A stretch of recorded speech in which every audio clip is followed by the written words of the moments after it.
Almost all things that are used today, whether it be paint, acids, toothpaste, or medicine, are or made out of industrial chemicals. Hi, I am Marc Lipit, and together with Jose Rodolfo Lingat and Martin Carlos Miranda, we will be discussing about the industrial chemical industry. Let us start. The industrial chemical industry is made out of different companies, sub-industries, and the like which manufactures industrial chemicals from raw materials. Industrial chemicals can generally be categorized into two types. The first type is the basic or the commodity chemicals, examples of which are petrochemicals, polymers, inorganic materials such as sulfuric acid, fertilizers, and the like. You can mainly identify them by the small amount of chemical processing it undergoes. There is little to no variety in them and is produced by many companies. They are typically inexpensive but are usually produced in large volumes.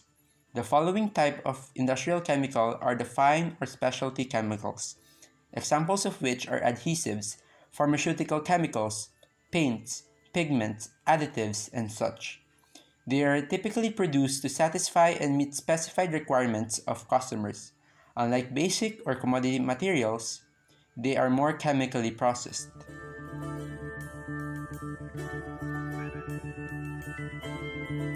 Before we take a deep dive into the topic of industrial chemicals and our chosen product, sulfuric acid, let's take a trip around the world and look at the history of the industry.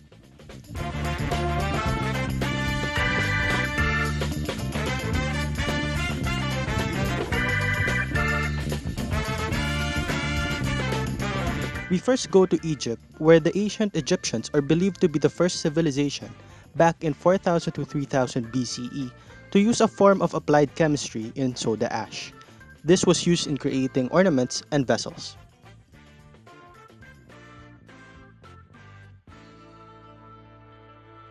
We move on to ancient Greece, where philosophers built the founding ideas of chemistry. They coined the term chemia, which means casting metals. The word later turned into what we know as chemistry. For a while, however, due to the Dark Ages, development in the scientific field stopped until the Arabs spearheaded the quasi-scientific discipline of alchemy, which spread to different parts of Europe. This led to more developments in terms of producing chemicals. Further applications and inventions allowed Europe to manufacture chemicals to be used for applications in gunpowder, food preservatives, dyes, and soaps.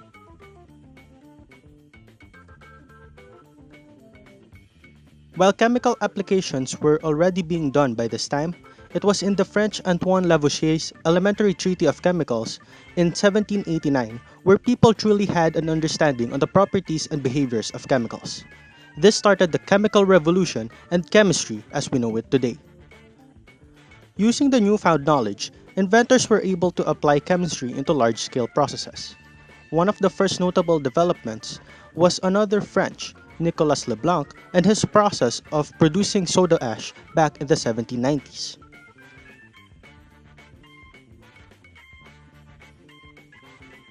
From then on, the Industrial Revolution sparked, skyrocketing our demand for manufactured chemicals.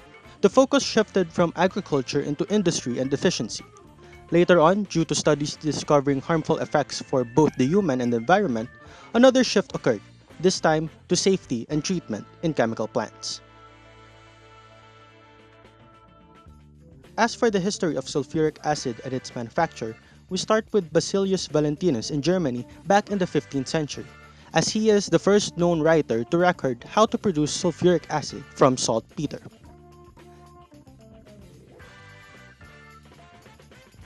The next notable development came in the Englishman John Roebuck creating the lead chamber process in 1746, which is considered to be the first mass production of sulfuric acid.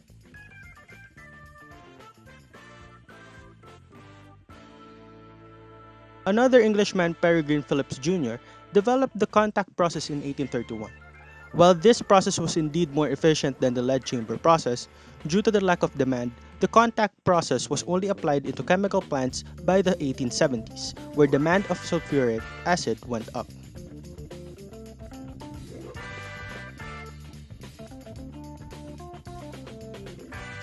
Finally, the Danish company Haldor Topsoe developed the wet sulfuric acid process in the 1980s as a method to reduce emission of sulfur in chemical plants and have sulfuric acid as a byproduct that can be sold. These three processes will be discussed more later. For now, we go back and discuss why we chose sulfuric acid as our product.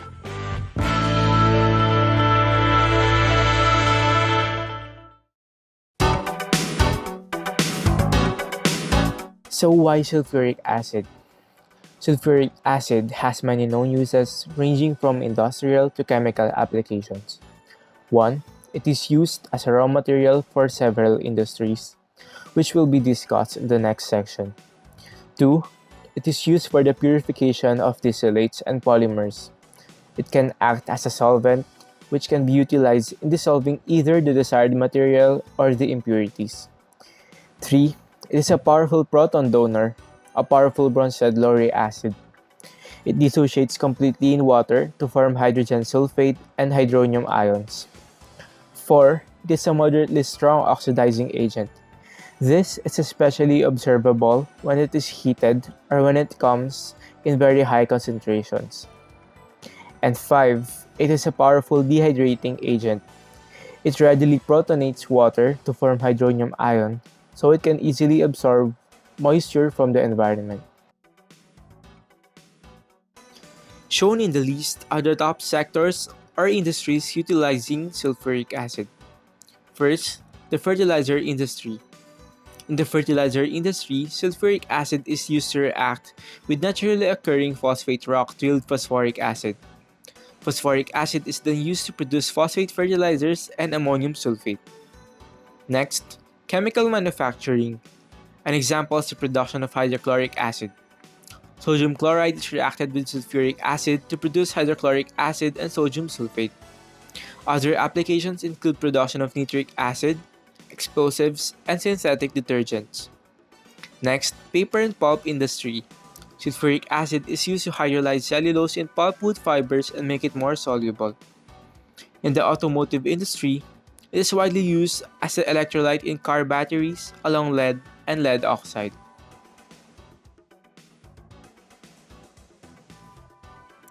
In textile industry, it is used to make rayon. In this example, sulfuric acid is reacted with a solution of cellulose in cuprammonium hydroxide, where cellulose precipitates. Sulfuric acid dissolves a complex copper compound remaining, and rayon fibers are formed. Sulfuric acid is also used in manufacturing dyes and pigments. Then, petroleum refining industry. In the industry, sulfuric acid is used to remove impurities from gasoline and other refinery products. Lastly, metal processing. Sulfuric acid is utilized as a cleaning agent for iron and steel before tin or zinc plating. Other industries which use sulfuric acid include biofuel production, steel manufacturing, paint, pharmaceuticals, sugar bleaching, and water treatment.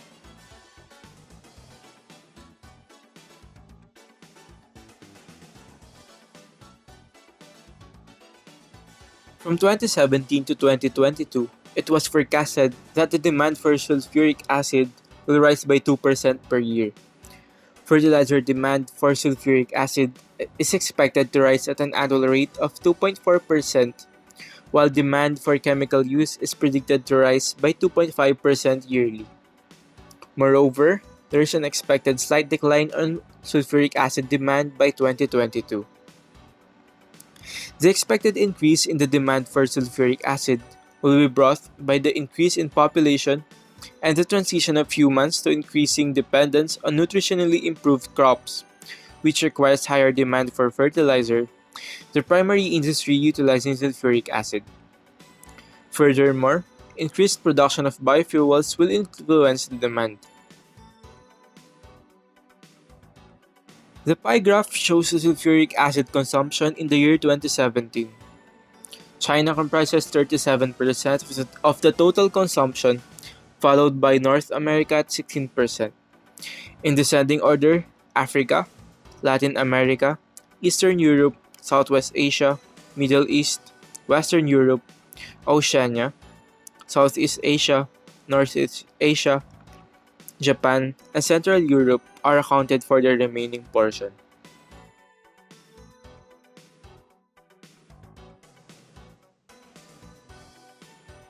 This shows the forecasted market revenue of sulfuric acid from 2019 to 2025 by sector. The values are in million US dollars. The fertilizer industry is the top industry utilizing sulfuric acid, followed by chemical manufacturing and metal processing. The market revenues are generally observed to rise yearly, although some sectors show fluctuations. By the year 2025, the market revenue of sulfuric acid used in the textile industry is expected to drop and to be one of the lowest among the top 7. This bar graph portrays the forecasted sulfur fertilizer demand from 2014 to 2020. In million metric tons, expected were 61.44 in 2014, 63.47 in 2015, 65.65 in 2016, 68.08 in 2017, 70.38 in 2018, 67.7 in 2019, and 69 in 2020. The rise in demand for the fertilizer can be observed from 2014 up to 2018. A slight decline is seen in 2019, but the demand is again predicted to rise in 2020.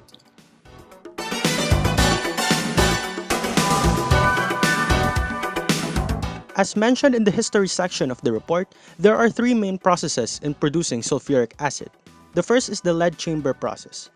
In here, sulfur dioxide is mixed with nitrous oxides and a small amount of water vapor inside a lead chamber, the namesake of the process, in order to produce nitrosulfuric acid. Steam is then added to replace the nitro group with hydrogen atoms. This produced an acid with about 70% strength, which was enough for mass production at the time. The major drawback of the process, however, is in the lead chamber itself, which was expensive and difficult to build. The second process is the contact process, which is used since 1870s until today. This is the process that we are going to put into detail later on. The third process is the wet sulfuric acid process, or WSA process. Its main purpose is to treat hydrogen sulfide, an undesired gas product, into sulfuric acid that can be sold. Hydrogen sulfide is first burned into sulfur dioxide, then converted into sulfur trioxide. It is then treated with water to form gaseous sulfuric acid, then condensed into liquid or wet sulfuric acid of 98 to 99% strength or purity. While similar to the contact process, its main difference lies on the hydrogen sulfide feed.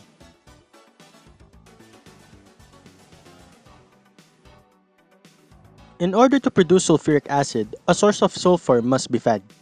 This could be found in three forms. Hydrogen sulfide, a colorless gas which is responsible for that rotten egg smell, is used as feed for the WSA process. The first form that can be fed into the contact process is elemental sulfur. Since it is pure sulfur, it provides a higher product purity as no unwanted reactions in the furnace could take place. It is also easy to transport, whether through conveyors as solid or through pumps as liquid.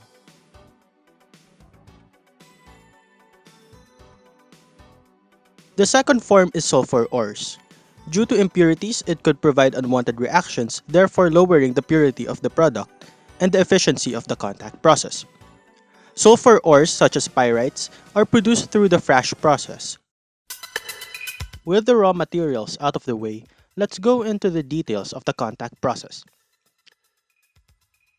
Shown here is a simple block flow diagram of the contact process. Elemental sulfur, which is usually in the form of S8, is fed into a furnace with excess air. The sulfur is then combusted. Unwanted gas products are scrubbed off and water is dried off, leaving the sulfur dioxide and oxygen to pass through the catalytic converter or the 4-pass converter. This catalytic converter is the central piece of the process, as the sulfur dioxide comes in contact with the catalyst to turn into sulfur trioxide. After 4 passes in the converter, sulfuric acid is added to the sulfur trioxide to form oleum in the oleum tower. It may seem counterintuitive to add fresh sulfuric acid in a process that produces sulfuric acid, but that is essentially recovered in the absorbing tower, where oleum absorbs water to form sulfuric acid, theoretically twice that of the fresh sulfuric acid feed. Diving into more detail, we have the process flow diagram of the contact process.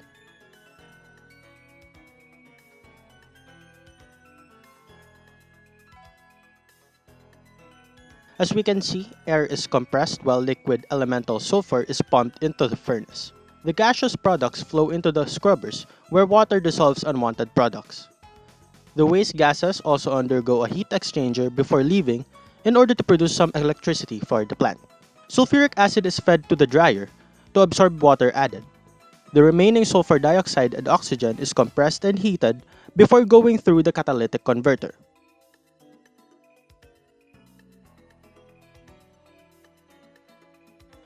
In between passes, it goes through a heat exchanger for it to cool down and maintain operating temperature. The catalytic converter consists of beds containing vanadium pentoxide as the catalyst. After conversion, the sulfur trioxide goes to the oleum tower where sulfuric acid is added to form oleum. Oleum can be stored and sold off on its own, or go to the absorbing tower where it reacts with water to finally produce the sulfuric acid that is sold. While the produced acid has a strength of about 98%, it could be diluted to a desired level before being sold.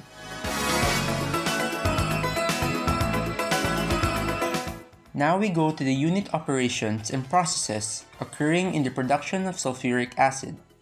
Unit operations, for review, are the physical changes done to the processed materials. For the production of sulfuric acid, the following unit operations are involved. First is the dusting tower, which removes solid particles via electric charges or electrostatic forces. Next is a scrubber, which washes impure sulfur dioxide from soluble impurities with water. Heat exchangers are also necessary since it would heat up the reactants of the 4-pass converter to meet chemical kinetic requirements. Compressors are also needed to compress the reactants of the 4-pass converter to meet equilibrium requirements. The different requirements mentioned will be later discussed in the unit process involving the 4-pass converter.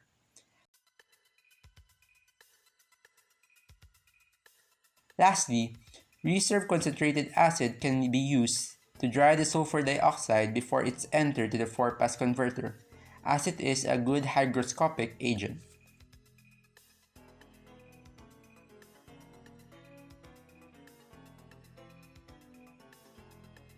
Next up are the unit processes involved in the production of sulfuric acid. Unit processes, on the other hand, are the chemical changes done to the processed material. First off is the combustion of sulfur, which occurs in the furnace. The reaction involves S8 or octasulfur, the 99% makeup of elemental sulfur, combusted to form sulfur dioxide. The following unit process is the conversion of sulfur dioxide to sulfur trioxide, which occurs in the 4-pass converter. The sulfur dioxide is oxidized to sulfur trioxide with the use of catalyst vanadium pentoxide. This reaction is reversible and exothermic, thus a lower temperature and a higher pressure is needed to maximize yield according to Le Chatelier's principle.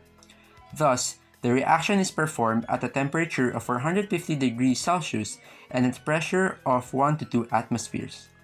Yet higher temperatures than 450 degrees Celsius are needed to have an economically viable rate. The catalyst, vanadium pentoxide, enables the compromise of having the temperature at 450 degrees Celsius while still having a suitable reaction rate and a high yield. The breakdown of the oxidation reaction is shown below, which includes the reaction of sulfur dioxide with vanadium pentoxide to produce sulfur trioxide, and the reformation of the catalyst.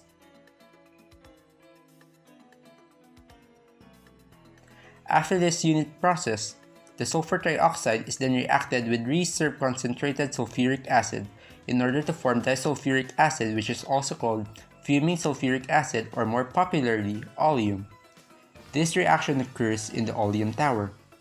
Lastly, to produce the main product, Oleum is reacted with water to form concentrated sulfuric acid. This occurs in the absorption tower. Take note that 1 mole of sulfuric acid is needed to form 1 mole of oleum, and 1 mole of oleum is needed to form 2 moles of sulfuric acid. Overall, there is an additional of 1 mole of sulfuric acid when combining the last 2 unit processes.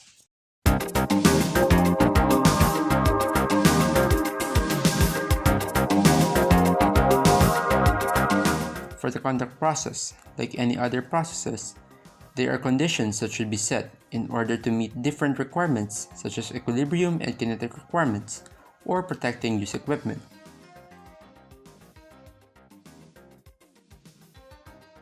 For the furnace, the reaction occurs at 1093 degrees Celsius. Additionally, an excess amount of air is needed in order to increase the amount of reactants undergoing complete combustion and have a product mixture of both sulfur dioxide and oxygen gas. The increased amount of product oxygen gas will be increasing the yield of sulfur trioxide in the 4-pass converter later due to Le Chatelier's principle. For cold shell furnaces, the shell's temperature is maintained at 100 to 150 degrees Celsius. This type of shell minimizes shell expansion. For hot shell furnaces, the shell's temperature is maintained at 200 to 250 degrees Celsius. This type of shell minimizes shell corrosion.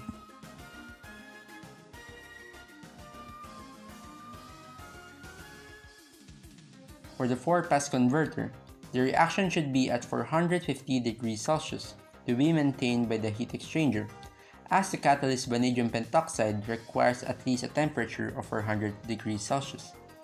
At higher temperatures, the reaction rate goes faster as well. Despite this, since the oxidation of sulfur dioxide to sulfur trioxide can go forwards and backwards and is exothermic, by Le Chatelier's principle at higher temperatures, it favors the formation of reactants.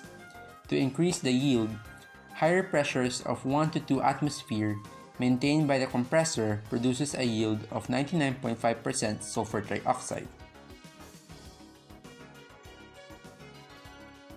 The following are the factors affecting quality of sulfuric acid product. First, the oxidation process. The oxidation of sulfur dioxide to sulfur trioxide was first carried out using oxides of nitrogen in the lead chamber process. With the emergence of the contact process, catalysts such as vanadium pentoxide and plutonium asbestos are used to facilitate the oxidation of sulfur dioxide with oxygen gas. This leads to higher yields due to omitting the nitrogen that initially was mixed with the oxidized product. Second, the properties of catalyst pellets. Since the oxidation of sulfur dioxide to sulfur trioxide is a reversible exothermic reaction, even if the rate of the forward reaction increases with temperature, the equilibrium conversion decreases, which in turn reduces sulfur trioxide yield. Therefore, to produce higher purity product, the use of catalysts with lower ignition temperatures is ideal. The size and shape also influence the rate due to the surface and contact with the reactants. Third, the control of temperature and pressure. As said a while ago, lower temperature promotes higher yield of sulfur trioxide. At lower temperatures, the equilibrium conversion of the oxidation of sulfur dioxide is slower yet higher. This means putting focus on quality, lower temperature is recommended. On the other hand, enough pressure is needed to let the gas particles collide more often.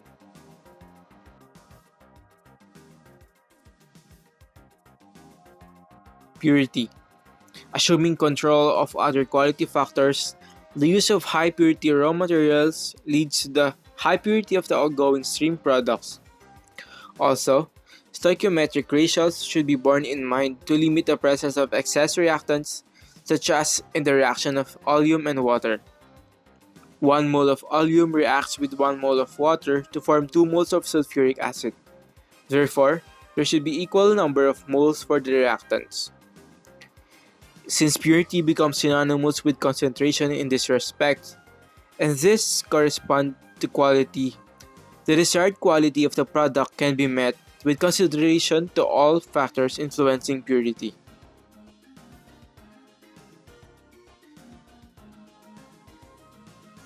export of excess steam.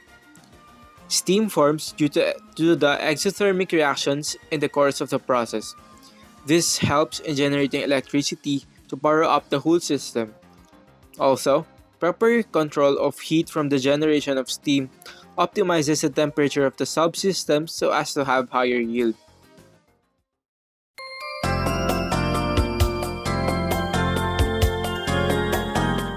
Finally, to contextualize the industry in the national setting, we will be talking about the industrial chemical industry in the Philippines. According to the Philippine Bureau of Investments, the industry is the third largest manufacturing subsector, with an annual revenue of 480.5 billion pesos as of 2018. The department categorizes the industries into basic chemicals, chemical products, and rubber and plastic products. Basic chemicals and rubber and plastic products can be categorized as basic or commodity chemicals in the earlier definition, while chemical products can be under fine or specialty chemicals. For its makeup in the Philippine industrial chemical industry, 22% of the industry's shares are accounted to the basic chemicals, 45% for the chemical products, 26% for the plastic products, and 7% for the rubber products. For the industry's international trade, the largest importer of Philippine chemical exports is Japan, with $282 amount of revenue. On the other hand, China is the largest exporter of Philippine chemical imports, amounting to $1.33 billion of expenditure.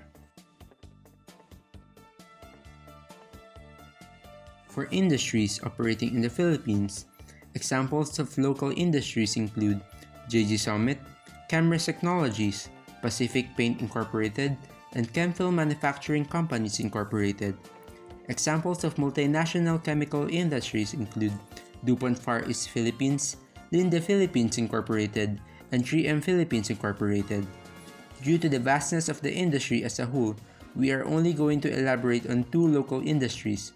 First is the Pacific Paint Incorporated, or more popularly known as Boysen Philippines. It was founded in 1953 and was the 51st largest paint manufacturer in the world last 2010 as ranked by Coatings World. Its contract manufacturer, Atlantic Coatings, have the largest paint plant in Cavite. It is also touted to be the most modern in Southeast Asia. Now let us move to the next local industry, the Chemical Industries of the Philippines Incorporated. The industry built the first ever sulfuric acid plant in the Philippines in 1951, which produced 10 megatons of sulfuric acid per day. It is also a parent company to the Chemfil Manufacturing Companies Incorporated. The current sulfuric acid plant of the company is situated in Pasig City. And that's it for the industrial chemical industry. Again, I am Marc Lipit, and together with Jose Rodolfo Lingat and Martin Carlos Miranda, we are the group kung saan leader si Rod.